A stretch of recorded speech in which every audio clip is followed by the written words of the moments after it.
All right, welcome to another day of Lsat prep with Tony. Looks like be a nice day out today. We got a few things to go through here. Welcome to the channel. Welcome to prepping with me.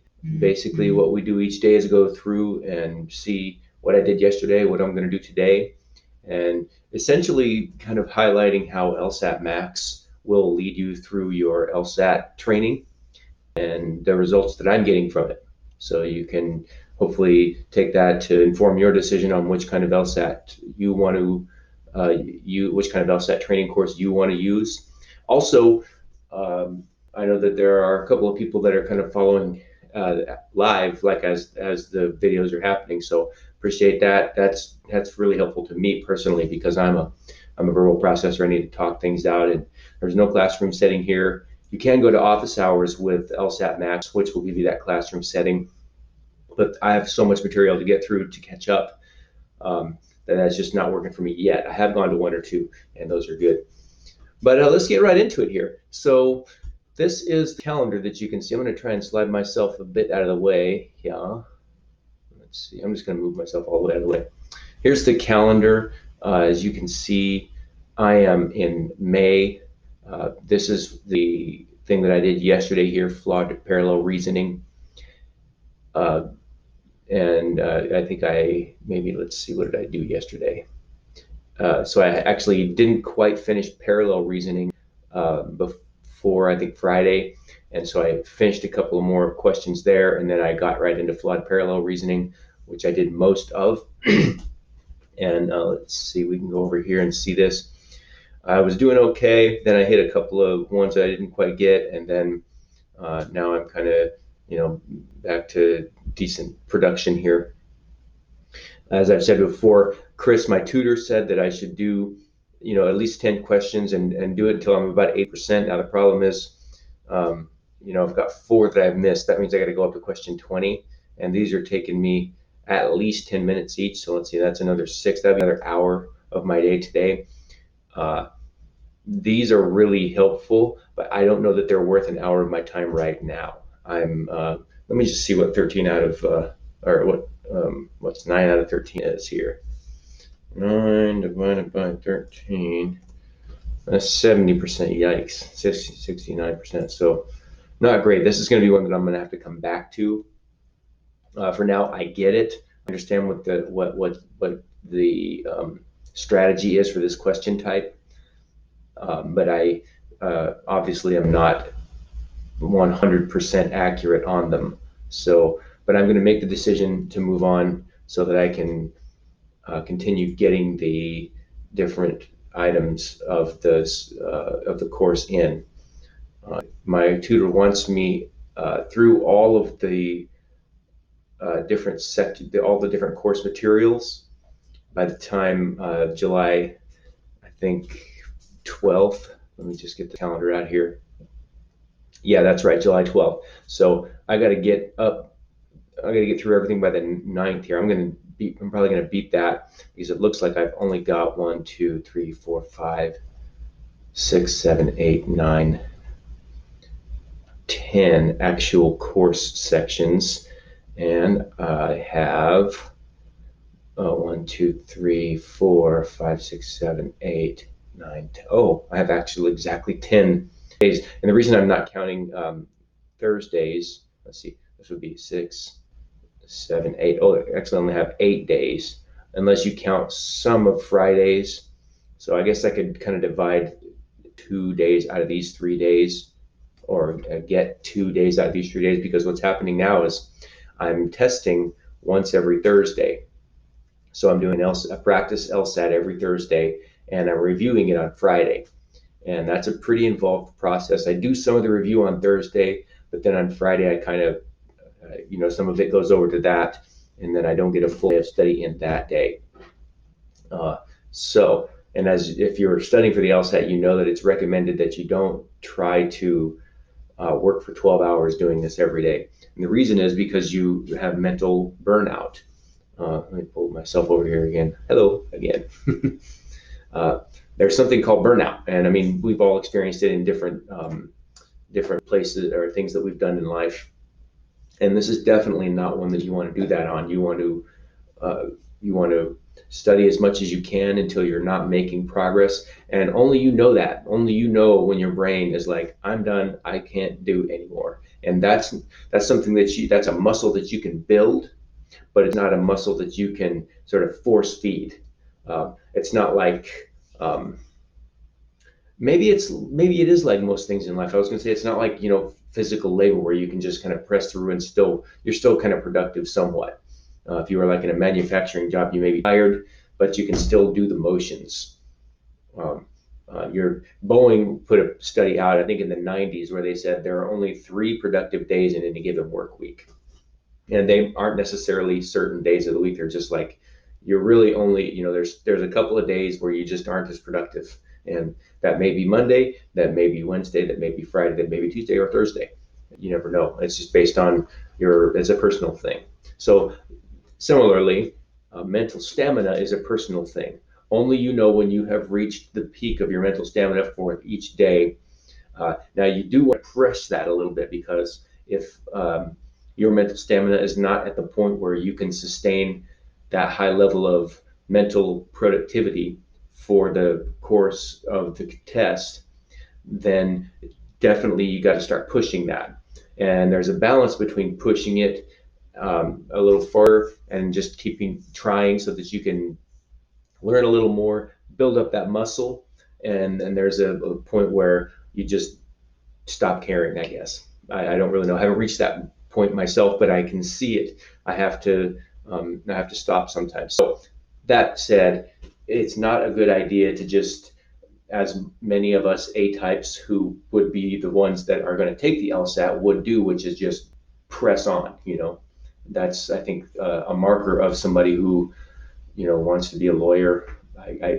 Most of the people that I have looked at on YouTube that have made videos are that type that would just press through, and that's something that we have to manage and just say, okay, I've hit my limit today. I'm going to have to move on and let this sink in.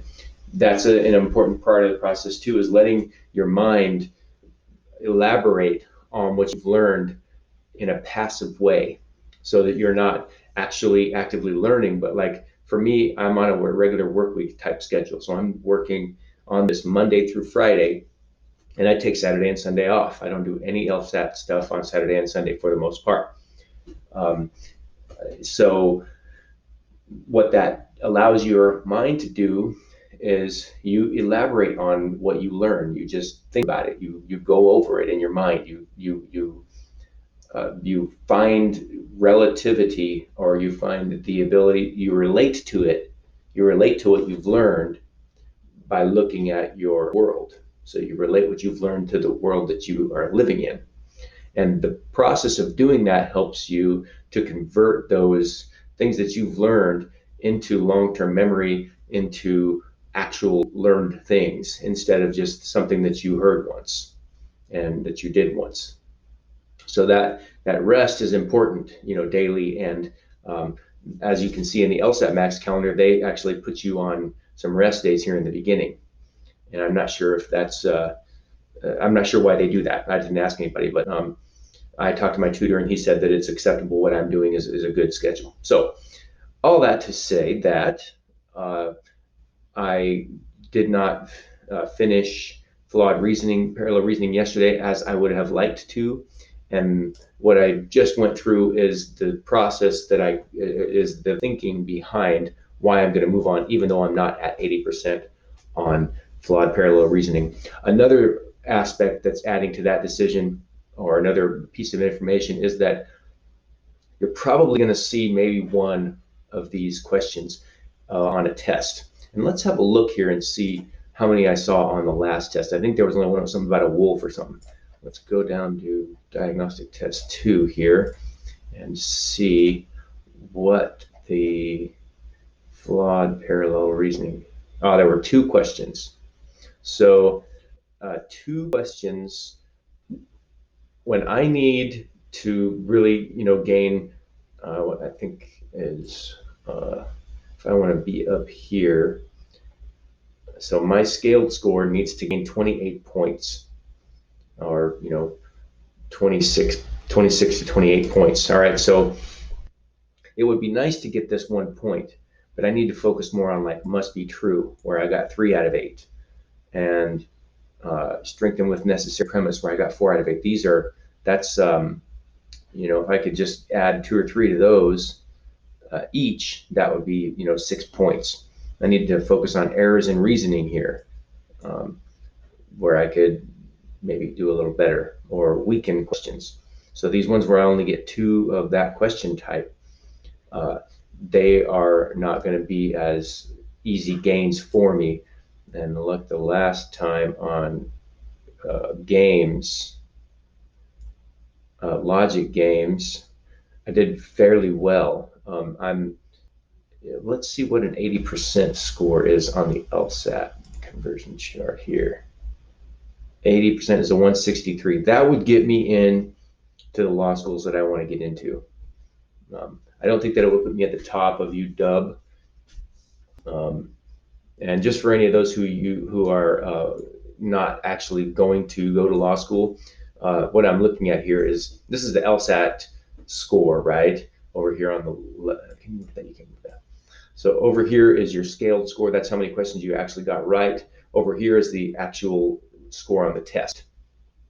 Or this is a raw score and this is scaled score. So this raw score is how many questions you got right. Scaled score is when you're put against the curve. Okay, so it's graded on a curve, and that means a certain number of people get A's and et cetera. So this is the scaled score for that particular test. All right, so if you take that score, and it's one part of your ability to get into law school, which is judged between your LSAT score and your GPA, and then the rest of your application. But the 2 main points are your LSAT score and your GPA. So you can look up, I want to get into University of Washington School of Law admission stats. Okay, and here you go, LSAT score. So there you go. Your median is 163, and it goes up to the 75th percentile is a 165. And then you can do that same thing for the other school that I'm looking for, Oregon. And they would need, okay, we'll just look for, here we go. So 162 is the median. I'm sorry, 162. This is not giving me what I need here. Okay, push myself aside. Where is your LSAT stuff here?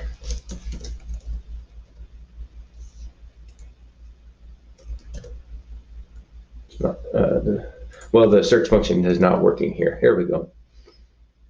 So that's your LSAT 25th and 75th percentile.